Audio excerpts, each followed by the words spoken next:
Pemirsa di rumah yang dirahmati Allah, ulama mengatakan bahwa termasuk rukun fi'li adalah sujud. Dan sujud yang benar itu juga ada rukun cabangnya. Jadi bagaimana pada waktu sujud, jidat kita itu harus nempel, nggak boleh ada sehelai rambut saja yang menutupi jidat kita. Apalagi kalau kita lagi sholat, sorbannya panjang nggak dilepas, pas sujud nutupin jidat kita. Ulama sepakat sujud orang itu tidak sah. Terus apa bedanya dengan sajadah yang kita jadikan tempat alas sujud? Bukankah itu juga nutupin jidat kita? Ulama fikih mengatakan dalam hal sujud itu ada dua istilah. Satu disebut dengan mahmul, yang kedua adalah ghairu mahmul. Apa maksudnya? Mahmul itu artinya sesuatu yang ngikut badan kita. Apakah nempel, apakah bergelayutan. Kalau kita pergi, sesuatu itu ikut pergi, ini namanya mahmul. Jadi kopiah ini disebut mahmul. Mengapa? Kopiah ini kalau saya pergi, dia ikut pergi. Berbeda dengan sajadah. Sajadah yang kita taruh, yang kita injak itu namanya ghairu mahmul. Pada waktu kita pergi, posisi sajadah masih ada di situ. Nah, ulama sudah membuat semacam batasan yang tegas bahwa sesuatu yang dikategorikan mahmul itu nggak boleh menutupi rukun sujud, mulai jidat dan telapak tangan dan sebagainya. Itu artinya apa? Kalau sampai pada waktu sujud ada sehelai rambut saja yang nutupin jidat kita, atau kopiah yang kita pakai terlalu masuk sehingga nutupin jidat kita, atau sorban yang kita pakai terlalu longgar sehingga pada waktu sujud dia nutupin tempat sujud jidat kita, maka sujud itu dianggap tidak sah. Berbeda dengan sajadah atau karpet atau kambal yang digunakan untuk tempat sholat, kita pergi dia tetap di situ, meskipun itu nutupin jidat kita, tetap sujud itu dianggap sah.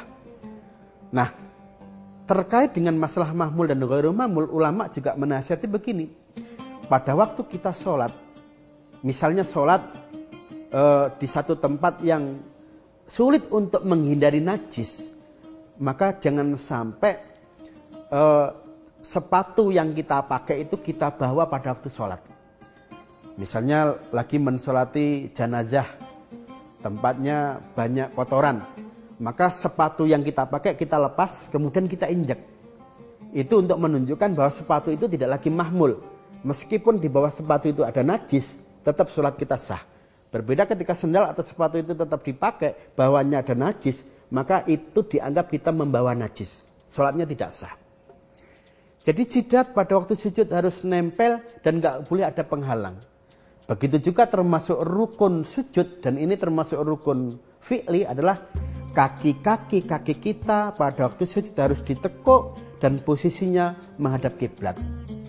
Bagaimana Ustaz kalau lagi sakit rematik atau kena encok, pada waktu sujud nggak bisa nekuk jari-jari kaki?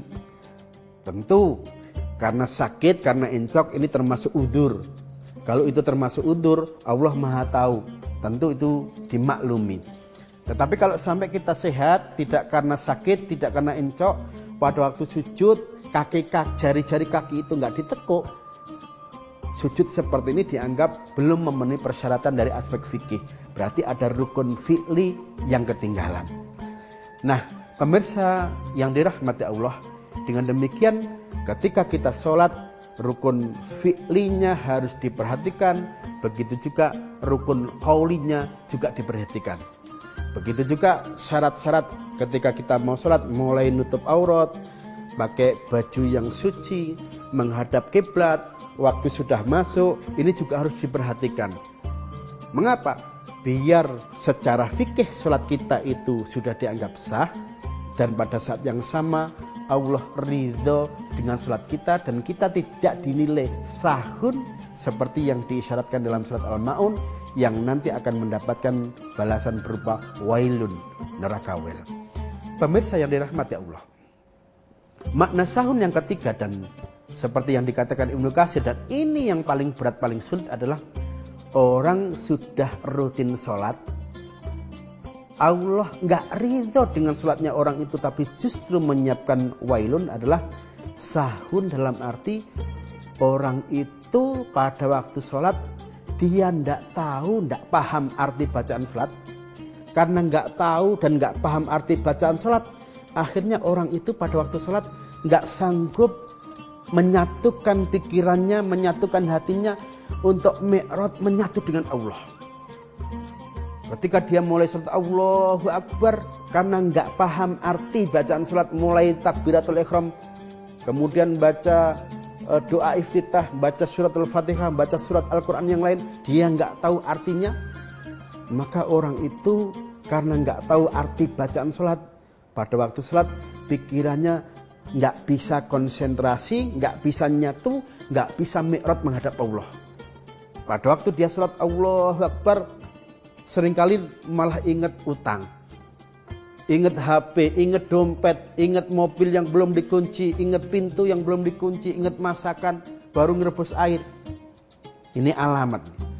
Orang ini diancam oleh Allah dengan wailun. Allah nggak ridho dengan sholatnya, tapi diancam dengan wailun.